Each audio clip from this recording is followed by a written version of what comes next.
Ayer ya hemos tratado una especie de introducción, pero antes de seguir con la unidad, vamos a hacer esta pregunta que les acabo de pasar para ponerla en contexto, si no ya después nos podemos olvidar de la pregunta, porque ya después vienen otros temas de crecimiento económico. Esta en realidad ha sido la pregunta 4 que les había dicho que vamos a hacer ahora, de lo que les acabo recientemente de pasar. Es una falacia, no es ni siquiera una pregunta, es una falacia, ¿sí? Que ha sido de un examen final, lo ha repetido recurrentemente a estas dos actividades que les he pasado, las ha repetido mucho el profe. Vamos a analizar la falacia del punto 4. Obviamente, como se trata de una falacia, está más que claro decir que es una afirmación falsa, ¿verdad? Únicamente que hay que detectar dónde está la falsedad de este argumento. Entonces, nos dice, la evolución de la producción agregada en una economía a lo largo del tiempo muestra fluctuaciones cíclicas en el corto o mediano plazo que se conocen como ciclos económicos. ¿Dónde está la falacia? ¿Dónde creen que está la falacia? Pareciera que no es nada raro, pero sí, hay una falacia. ¿Dónde creen que puede estar la falacia? ¿Al comienzo, al medio, en la mitad, al último? ¿Dónde creen que puede estar? Hay algo falso ahí, algo que no es en esa frase. Por algo se llama falacia.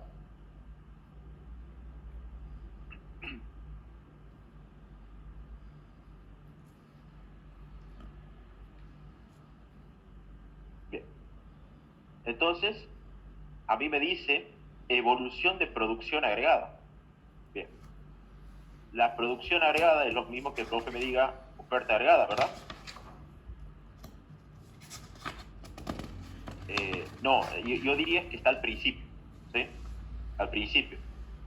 O sea, en la palabra evolución de producción agregada. Ahí ya lo vamos a explicar. La oferta agregada es lo mismo que yo diga producción agregada, ¿verdad? Porque yo tengo entendido que la oferta, o sea, lo que se produce en la economía, o sea, lo que hace referencia al producto de la economía en sí, ¿verdad? Representa la producción agregada, ¿verdad? Representa la producción agregada. Ahora, hasta ahí me tendría que hablar de crecimiento económico, porque según lo que acabamos de ver ayer, que llamábamos crecimiento económico, a la oferta agregada, ¿sí? O sea, el crecimiento económico se logra explicar a través de la oferta agregada, o sea, la producción agregada a lo largo del tiempo, a largo plazo, ¿sí? Sin embargo, la primera línea está bien, ¿sí? Ahora, cuando ya me empieza a meter los ciclos, eso no es, ¿sí? ¿Por qué? Porque los ciclos, ¿sí? Según lo que nosotros hemos visto en la unidad 1, ¿verdad? Los ciclos económicos, donde aquí poníamos la variable tiempo y aquí poníamos el PBI real, que era el que nos medía el crecimiento económico, no el nominal, eso hemos aclarado. Las fluctuaciones justamente son esto de los ciclos, ¿sí? Y justamente la tendencia que habíamos marcado que tenía que darse en todo ciclo económico, ¿sí? O sea, la tendencia era la que pasaba por medio de todos los ciclos. Ahora, esto se denominaría claramente un ciclo económico de corto o mediano plazo, pero ¿qué pasa? Esto sería ciclo económico de corto plazo o mediano plazo. Pero, ¿qué pasa? Yo, cuando analizo crecimiento económico, que es la producción agregada a largo plazo, yo no tengo fluctuaciones. Si no tengo que trabajar, cuando analizo crecimiento económico, trabajo sobre una oferta agregada que como habíamos dicho ayer, habla sobre el aumento continuo del producto bajo situación de pleno empleo. ¿Qué quiere decir? Que si yo estoy en pleno empleo, yo no tendría ciclos económicos, ¿sí? Es decir, que si yo estoy hablando de producción agregada a largo plazo, referida al crecimiento económico, que yo sé que es la evolución de la oferta agregada, ¿sí? Bajo pleno empleo. ¿Qué quiere decir? Que si hay pleno empleo no habría desempleo, por lo tanto no habría fluctuaciones, ¿sí? Entonces, es falso que existan fluctuaciones, ¿sí? En el largo plazo. En el largo plazo, cuando se habla de crecimiento económico, no existen tales fluctuaciones, como sí existen en el corto mediano plazo. Pero en el largo plazo, que es crecimiento económico, o sea, la evolución de la producción agregada, que trabaja sobre la oferta agregada, que se expande a la derecha en la medida que se acumulen factores de producción, eso es lo que hablábamos ayer, al finalizar, justamente la acumulación de factores hace desplazar esta oferta agregada, pero bajo ningún punto de vista esta oferta agregada muestra fluctuación. ¿Por qué? Porque se supone que yo estoy en PBI potencial. Estoy utilizando todos los factores disponibles con que cuenta la economía, ¿sí? O sea, no existen fluctuaciones en la evolución de la producción agregada. Sin embargo, tales fluctuaciones sí existen, no en el largo plazo, ¿verdad? Pero sí en el corto mediano plazo, donde nosotros habremos de haber visto en la unidad 1 todo tipo de fluctuación, llámese la situación de cima o de auge, la situación de recesión, ¿verdad? La situación de valle o depresión y recuperación o expansión cíclica. ¿Sí? Eso eran la suerte de fluctuaciones, ¿verdad? Pero cuando evoluciona la producción agregada en crecimiento económico, no hay una fluctuación alguna. ¿Sí? No existe fluctuación. Si no existe PBI potencial, que ese PBI potencial evoluciona en el tiempo, desplazando la oferta agregada hacia la derecha, en la medida que uno, como país, acumule factores de producción. ¿Sí? Por lo tanto, es falso, ahí está la falacia, ¿sí? Es falso que la evolución de la producción agregada muestre fluctuación, ¿sí? Porque en crecimiento económico no hay fluctuaciones. Eso sería, después de todas maneras le voy a pasar la respuesta desarrollada, pero esa sería la explicación de la falacia. Entonces, eso era lo que yo quería tratar antes que nada, porque esa era una falacia que por ahí podía llegar a confundir, porque pareciera sonar que no hay, que en ningún lado está la falacia, pero no, sí, ahí nomás al comienzo yo ya puedo detectarla a la falacia.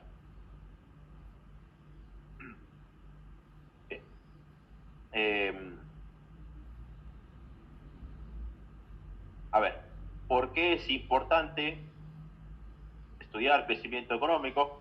Bueno, crecimiento económico básicamente habíamos dicho que el producto es igual a ingreso. Bueno, el PBI, o sea, el producto desde el enfoque del gasto, o sea, todo lo que se produce en la economía es igual al pago a los factores de producción, o sea, PBI es igual a ingreso. Eso lo habíamos dicho en la unidad 1. Una economía cuyo producto crece o cuyo ingreso crece, ¿verdad? Producto o ingreso, ese crecimiento tiene asociado claramente un mejor nivel de vida, menor desempleo, ¿sí? O sea, ¿por qué menor desempleo? Porque si yo realmente estuviese en crecimiento económico bajo PBI potencial, quiere decir que no habría tanto desempleo. De hecho, no habría desempleo si yo estoy en PBI potencial. Entonces, vaya pues que el crecimiento económico tiene un impacto positivo sobre el desempleo, ¿sí? O sea, tiende a disminuir el desempleo y a aumentar el nivel de empleo. Y todo eso asociado a mejores condiciones sociales de vida para las personas que van a recibir el salario en el mercado de trabajo. Bueno, y todo lo que tiene asociado un mayor nivel de ingresos, justamente como la caída en los niveles de pobreza, ¿sí? Según la propia evidencia empírica que lo ha demostrado a lo largo del tiempo. Bien, a ver, tenemos que tener en cuenta, ¿sí? Que cuando, por ejemplo, un país, cualquiera, ¿no? Un país tiene problemas en el índice de pobreza, digamos, o sea, que aumenta considerablemente año tras año el índice de pobreza, por ende también incrementa la indigencia. es peor, digamos, ¿cómo uno podría tender a salir de esa pobreza, de esa indigencia?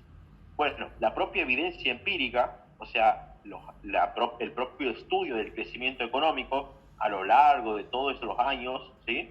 Desde el momento en que se lo ha estudiado allá por Adam Smith, que ha estudiado el crecimiento económico, ha sido el primero que ha determinado el crecimiento económico, un genio, digamos,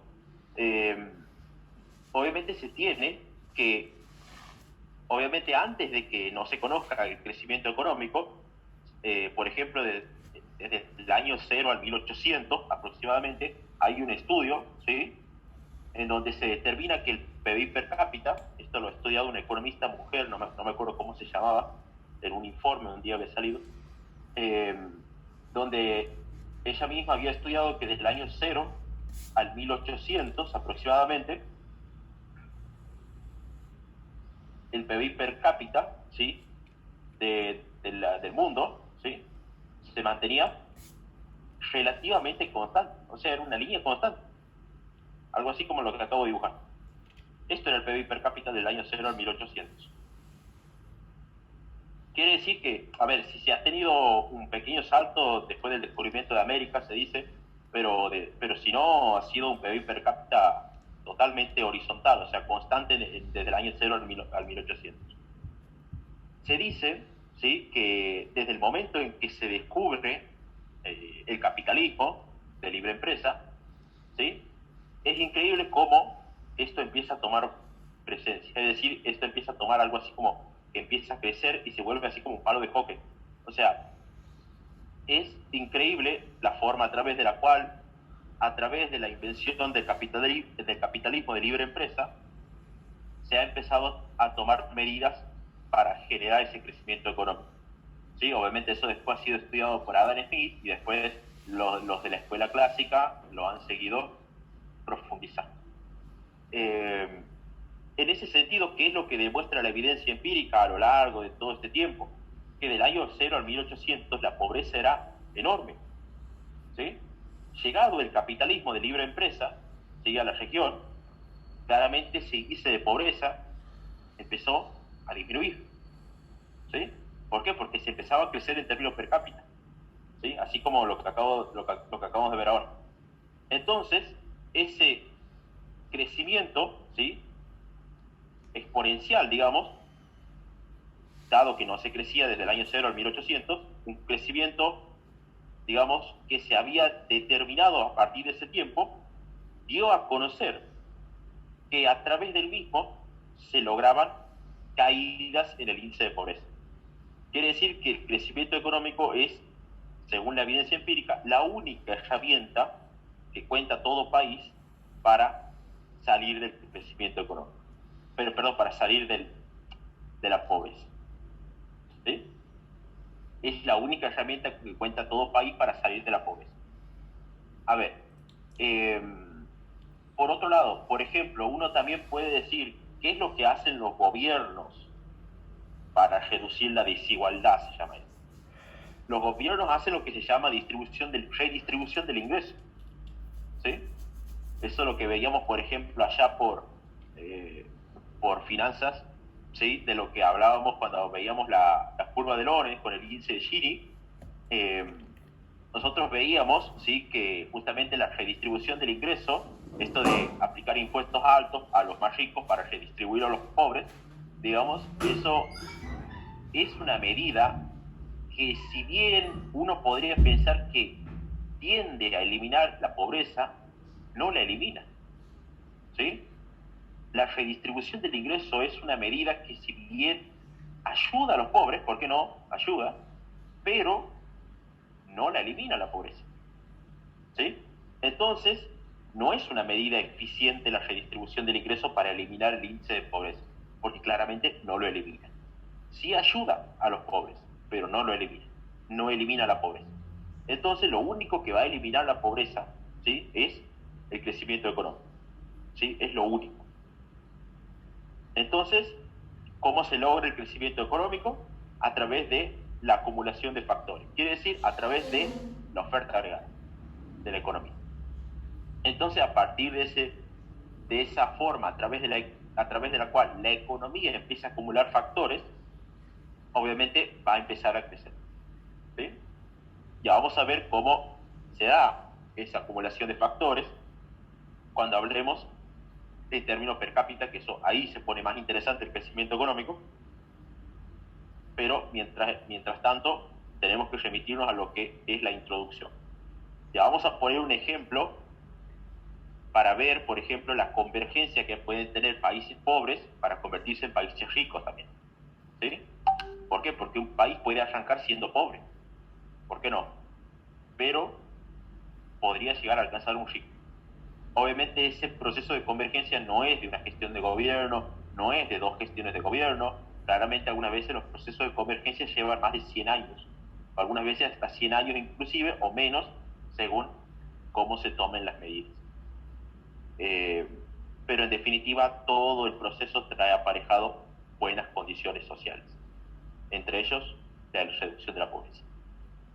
Bien, nosotros vamos a analizar un modelo de crecimiento económico que se denomina modelo de crecimiento económico exógeno, ¿sí? Que básicamente trabaja el autor Solow con otro economista, Swan, que nos vamos a ver justamente cuál es la diferencia entre exógeno y endógeno, por ejemplo. Bueno, nosotros vamos a trabajar sobre un modelo de crecimiento exógeno, ¿sí? Exógeno. Este va a ser el modelo de Solow, es un modelo de crecimiento exógeno. ¿Qué quiere decir exógeno? ¿Sí? Bueno, por empezar, hay modelos de crecimiento que son endógenos y hay modelos de crecimiento que son exógenos. ¿Sí? Que un modelo de crecimiento sea exógeno quiere decir lo siguiente, que los motivos por los cuales se genera el crecimiento económico no están explicados por las variables que integran el modelo, sino que están explicados por las variables externas del modelo. ¿Sí? Entonces, un modelo de crecimiento exógeno sería que yo tenga las variables aquí del modelo, por ejemplo, este sería el modelo, el círculo, pero como es exógeno, no está explicado por las variables que integran ese modelo, sino por variables externas a ese modelo. ¿Sí? Es decir, por fuera de ese modelo. Eso sería exógeno, ¿sí? Por fuera del modelo. Ahora, ¿qué sería endógeno? Endógeno, claramente, sería lo contrario exógeno. Quiere decir que las variables mismas del modelo pueden explicar el crecimiento económico, ¿sí? A largo plazo, obviamente. Bueno, quiere decir que un modelo de crecimiento endógeno, por ejemplo, a diferencia del exógeno, el endógeno, claramente yo voy a tener las variables del modelo, ¿sí? Y como es endógeno, quiere decir hacia adentro, ¿sí? Quiere decir que las mismas variables del modelo me van a explicar el crecimiento económico. Quiere decir que no se va a basar en variables que están por fuera del modelo, como si es el exógeno. Este es el exógeno, es decir, por variables externas al modelo, y este sería el modelo de crecimiento endógeno, es decir, por variables mismas del modelo. Este sería endógeno. Entonces, esa es la primera diferencia. ¿Sí? Hay una diferencia. Si nosotros analizamos una frase, ¿sí? Obviamente la frase de que obviamente esto ha sido tratado por estos dos economistas que vamos a tratar en todo el análisis de la unidad, la teoría neoclásica, ¿sí? De crecimiento, teoría de crecimiento exógeno para nosotros, como lo acabamos de decir hace un momento, fue desarrollada por Robert Solow, un economista de la escuela clásica, ¿sí? En realidad es un neoclásico. ¿Por qué? Porque ha surgido después de Adam Smith, de David Ricardo y demás. Y después está Trevor Swain, que es otro tipo de economista, ¿sí? Que también pertenecía a la escuela clásica, ¿sí? O sea que de la escuela clásica salió también como economista Swain, compañero de Solow, inventaron el modelo de crecimiento exógeno. Claramente ambos economistas clásicos. Aquí, cuando hablemos de crecimiento económico, aquí no encontramos a Keynes, ¿no? ¿Sí? aquí es difícil que lo encontremos hablando a Keynes de crecimiento económico. ¿Por qué? A ver, Keynes trabaja sobre el corto plazo. Para Keynes no existe el largo plazo. Para él no existe el largo plazo. Él mismo lo dice en su libro de la teoría de la ocupación, el interés y el dinero, ¿sí? Que para él no existe el largo plazo. ¿Por qué? Porque él dice que en el largo plazo todos estamos muertos, dice Keynes. Quiere decir entonces que el corto plazo es lo que realmente se tiene que trabajar, dice Keynes. El largo plazo todos los seres humanos están muertos. Y entonces, ¿qué pasa? Si nosotros estamos diciendo que el crecimiento económico se logra en el largo plazo, según los clásicos, ahí está la corriente contraria, digamos, a Keynes, ¿qué pasa? Como el crecimiento económico se logra en el largo plazo y Keynes no cree en el largo plazo porque cree que todos los seres humanos están muertos, obviamente no habría crecimiento económico por estudiar, ¿sí? Entonces él dice que justamente el corto plazo se trabaja sobre la demanda agregada, no sobre la oferta. En cambio el crecimiento económico hemos dicho que se trabajaba sobre la oferta, ¿no? Bueno, son condiciones distintas, obviamente. Claramente, a ver, entonces es muy complicado que encontremos a un keynesiano hablando de crecimiento económico, ¿sí? Más sobre todo vamos a encontrar autores que son de la escuela clásica hablando de crecimiento económico, por lo general. Bueno,